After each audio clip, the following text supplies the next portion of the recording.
President Trump spent this week reminding Republicans that despite plummeting support for his Iran war, loyalty to him still comes first.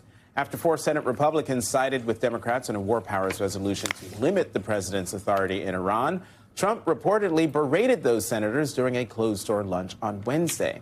The next day, Senate Republicans rejected a similar measure. According to multiple reports, during that lunch, Trump singled out Louisiana Senator Bill Cassidy, calling him a, quote, lunatic, after Cassidy argued the administration had not adequately informed the American public on the war's objectives. Cassidy, you may remember, who lost his primary because President Trump backed his opponent and he came in third, reversed course after receiving a private briefing from Vice President Vance and Steve Witkoff. Meanwhile, Democrats are having a very different conversation. The party's big tent was on full display Tuesday as Democratic Socialists racked up major wins in New York City, and a centrist candidate in Utah defeated several progressives. Republicans, however, wasted no time trying to cast those New York races as the face of the entire Democratic Party, responding with increasingly over-the-top lies and fear-mongering. The socialists, the Marxists, have nominated some of the most radical candidates to ever run for office, and they're running for Congress. These people are going to steal from us. These people want to hurt us. This isn't like your regular Democrat. They are now, in many cases, the enemy of the United States. People whose goal it is to destroy America are trying to get elected to Congress. This is war without soldiers. You'll live in squalor. There will be no food.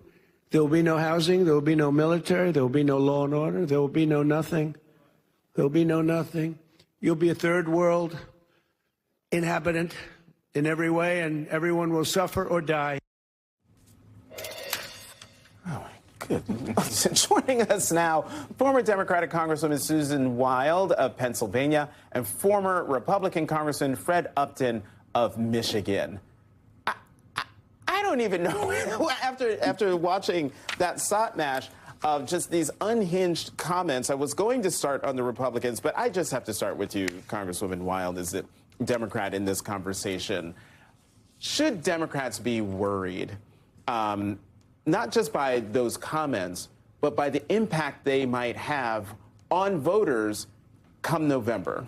Well, I think there's no question that the Republicans and their party arm and all their money that they're going to put behind these midterms, it's going to be used full force to go after Democrats in swing districts to try to label them as the people that are going to literally take away your homes and your food, and we're all going to be, I mean, they'll call us socialists, but they'll be inferring that we're communists. Mm-hmm. And it will happen over and over. And so Democrats should be worried about that, yes, because we know that voters are influenced by the billions of dollars that are spent on campaign ads.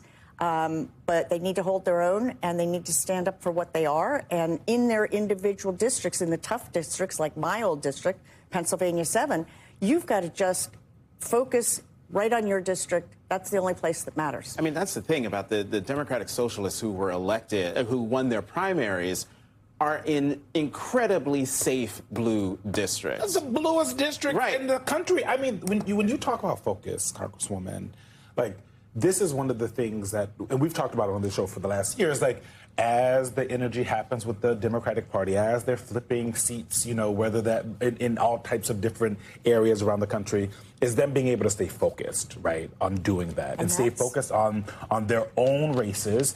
And I think, you know, I talked to a bunch of moderates this week who were like, oh, no, the Democratic Socialists of America are taking us over. 100,000. That is the number. That was a direct quote. 100,000, maybe not the way they said it. Right. 100,000 members of the DSA. That's it, nationwide. And so wake me up when the Democratic Socialists of America win in November in Pennsylvania 7. Wake me up when they're in a purple district. Otherwise, Democrats who want to win should stay focused on their race and stop allowing the Republican Party to dictate how they behave. I thought the quote of the week came from Susie Lee from Nevada, who, when asked about the outcomes in New York, said, I don't live in New York. I don't represent New York. That's how you answer that question. Got that, Democrats? There you go. Keep it very simple. I have my Seriously. own theory of the case. I'm not going to share that now, but I do think, She don't want to get in I trouble. do think that New York is a totally different ball game. Yes. It's become prohibitively expensive to live in. Income inequality is vast. There's a whole basket of issues that people are dealing with there. But Congressman Upton, I want to get your take on what AOC says is the reason, what she makes and her takeaway from the fact that the Democratic Socialists are winning in New York. Let's listen to her quickly. When I was elected in 2018, an election like mine, where voters were willing to really, trade in someone that was supposed to be the presumptive next Speaker of the House in my predecessor, and trade that in for also a Democratic Socialist, I think that is actually an indicator of places in other parts of the country willing to elect Democrats, even if the politics are not the same. So I don't think that people should be seeing this as a zero-sum game. I think they should be seeing it as encouraging for November.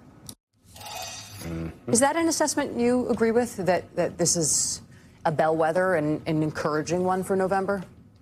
Well, I think voters across the country, I mean, Susan's district, and it's nice to see Susan. I'm sorry I'm not sitting with you. I'm lovely Southwest Michigan State. But I think most voters are they're so frustrated with the problems, not only here in Lansing and Michigan, but D.C. as well. The shutdowns, the finger pointing, the, off the cuff comments that many people don't agree with.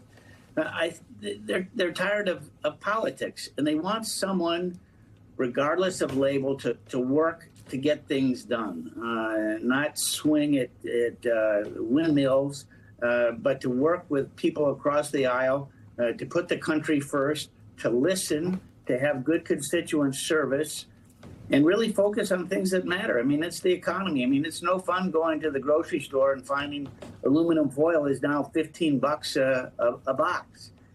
Michigan here, it's $4.19 a gallon yesterday. Bread is over $5 a loaf.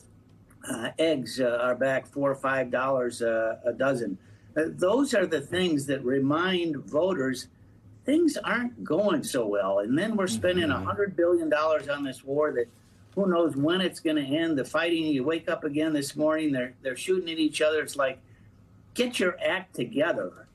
That's what they want. Now, these primaries, I would agree, here in Michigan, we don't really care much about New York. Sorry, the Cubs beat the Mets. They swept them this last weekend. But people, they just want to get things done, and it's the economy that's going to drive folks together, and they're just tired of this crap that's going on. Congressman, let me stick with you. To your point about people want Washington and Congress to focus on things that matter. Listen to what Speaker Johnson had to say yesterday at the Faith and Freedom Coalition gathering. Watch this. If we were to lose the midterms, heaven forbid, these Democrats, y'all, impeachment's not even the big concern. They will turn every committee of Congress into an investigative body, and they'll go after the president's family, the cabinet, his donors and friends. Half of you in this room will be targeted. I run the protection program. I'll take care of you, okay? We're going to win. We're going to win the midterm, okay? All right? Congressman Upton, what do you make of those comments? Because given that, he doesn't seem focused on the things that matter. Well, he's speaking to the base. I mean, let's look at the audience that he spoke to. And, of course, everything that he says gets choreographed and played, that's for sure. But, both the House and Senate, they're close. And, no one knows exactly what's going to happen. Redistricting changes in the House. The Senate, you got more seats that are at risk than Republicans thought 8 months ago.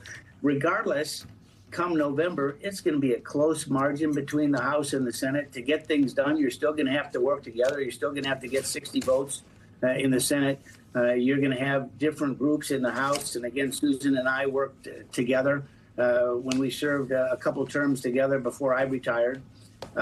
You're still going to have to figured out how to get a majority in a close margin, and that's what most voters are going to want to see. But in the meantime, you're going to have people like Leader Jeffries as well as Speaker Johnson. They're going to try to scare the willies out of their base as to why they have to support the Republican or the Democratic ticket. It's just the way that it is. And, the proof will be in the pudding. I mean, here in Michigan, for the first time in 100 years, we're going to have we're not going to have an incumbent running for statewide office. Governor, lieutenant governor, secretary of state, AG, U.S. Senate, they're all going to be new faces. They're going to be out there. So there's going to be a lot of interest come November.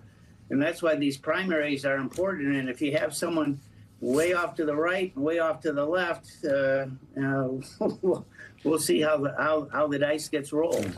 Congresswoman, one of the things I think that Donald Trump should have taught all of us is that the labels that people use don't matter as much as they used to, right? Donald Trump calls himself a Republican, but the way that he operates is not conservative at all, right? They took over, the government took over Intel. It's giving communist. Conservative is now the moderate lane for the Republican Party. Exactly.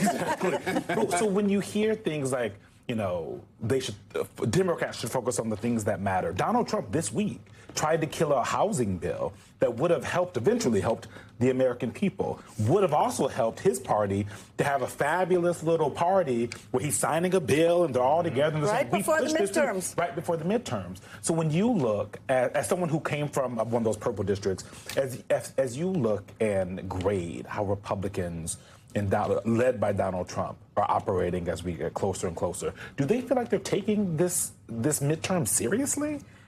I don't think you can say they, including Donald Trump. Donald Trump is taking it one way, and House and Senate Republicans are taking it another way. They've got races to win. Donald Trump does not.